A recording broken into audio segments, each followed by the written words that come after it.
In 1963, America unveiled the USS Thresher, her most ambitious nuclear submarine, engineered to outdive, outpace, and outfight any Cold War rival.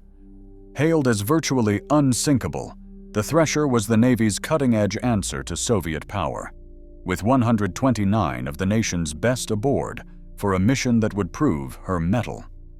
Yet just hours after leaving port, the pride of the fleet disappeared without a trace, leaving a stunned nation grasping for answers. How did the safest submarine ever built become the epicenter of America's deadliest submarine disaster?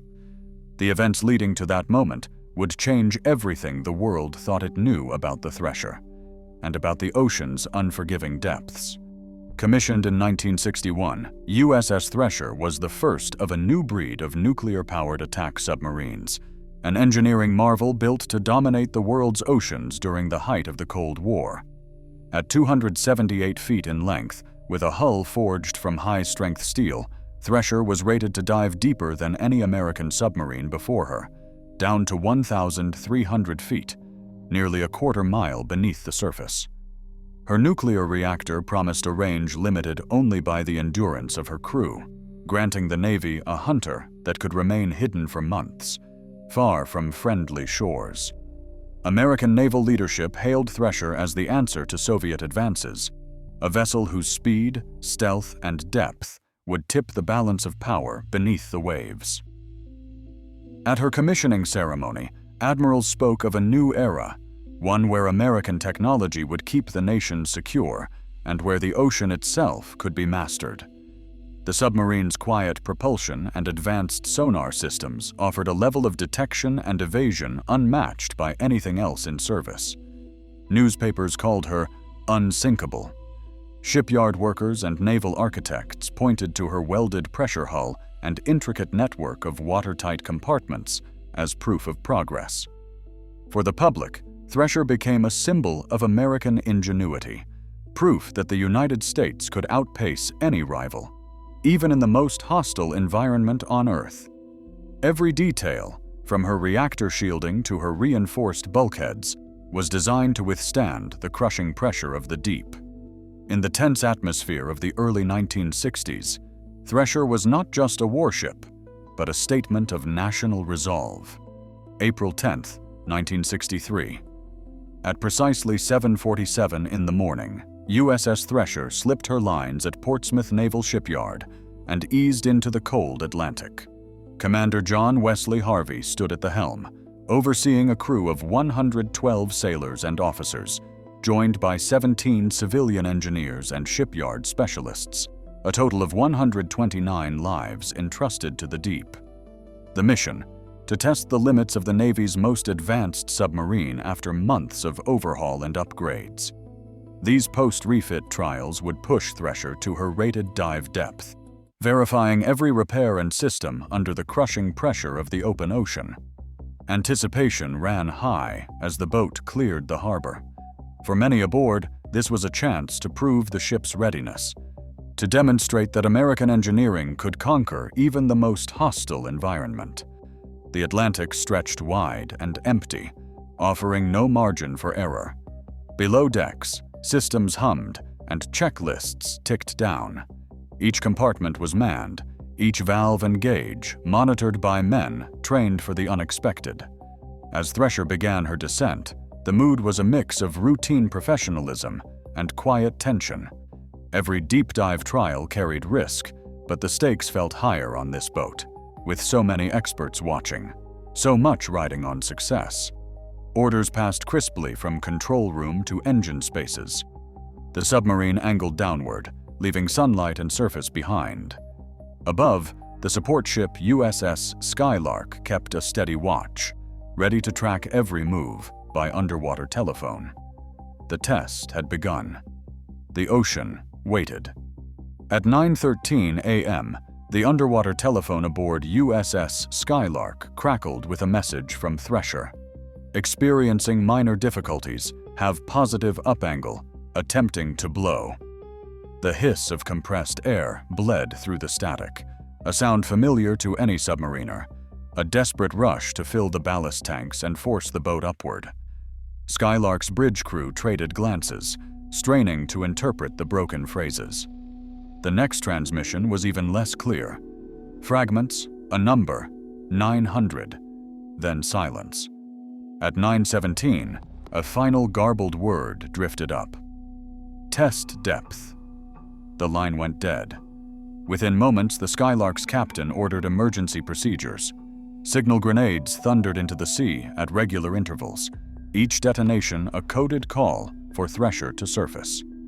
Radio operators fired off hails on every frequency, while lookouts scanned the horizon for any sign: a periscope, a patch of foam, a flash of metal.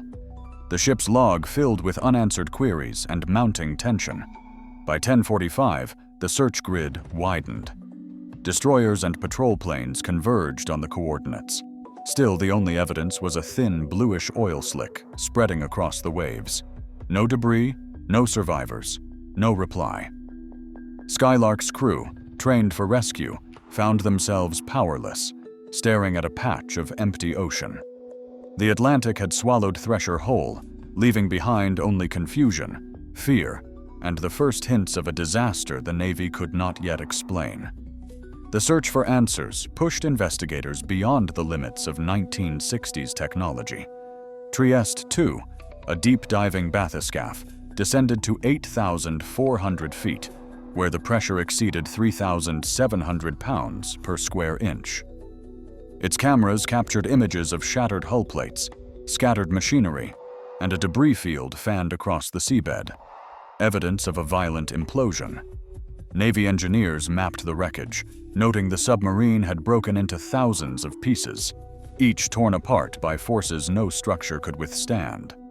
Acoustic analysts turned to the SOSUS network, an underwater array designed to track Soviet submarines. On April 10, 1963, its hydrophones recorded a series of mechanical noises, followed by a sudden, low-frequency blast. Bruce Rule, an expert in underwater acoustics, later reconstructed the sequence. A silver-brazed pipe in the engine room likely ruptured, spraying seawater onto electrical panels. The reactor shut down, power failed, and Thresher lost all propulsion. As the crew fought to surface, compressed air rushed into the ballast tanks, but moisture had frozen the lines, choking off the only escape. The submarine slipped past its test depth, plunging uncontrolled. At 2,400 feet, the pressure hull collapsed in milliseconds. Every life aboard lost in an instant. The Court of Inquiry poured over 1,700 pages of testimony and technical data. Their conclusion: a single overlooked joint, a cascade of failures, and the sea's final verdict. What began as a routine test ended in the deadliest submarine disaster in American history, its cause etched into the record by fragments of steel and the silence that followed. Subsafe began as a mandate, not a suggestion. In the wake of Thresher's loss, Navy engineers and congressional leaders demanded a new standard, one that left nothing to chance.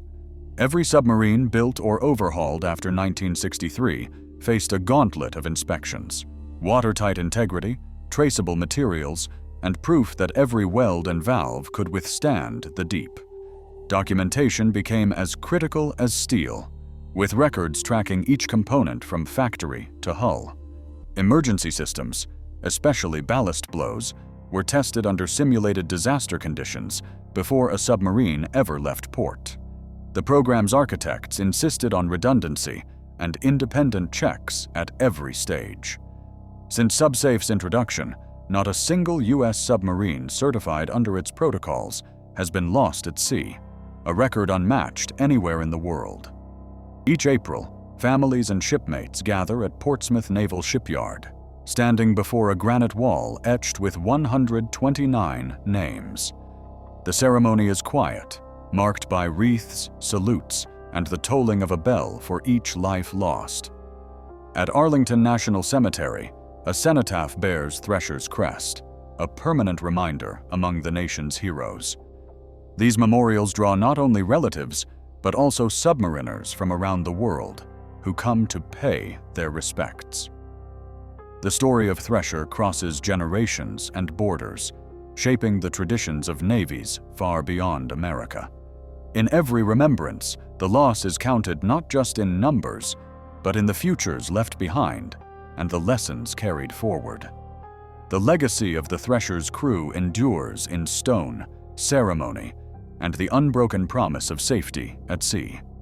On April 10, 1963, 129 men aboard USS Thresher were lost during what was meant to be a routine deep dive test, the deadliest submarine disaster in American history.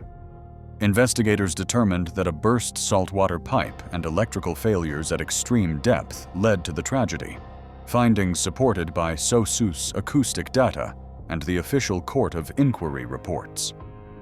Yet some details, such as the precise sequence of failures and internal communications, remain classified or unresolved. In response, the U.S. Navy created the Subsafe program in 1963, establishing rigorous safety standards that have prevented the loss of any Subsafe certified submarine for over 60 years.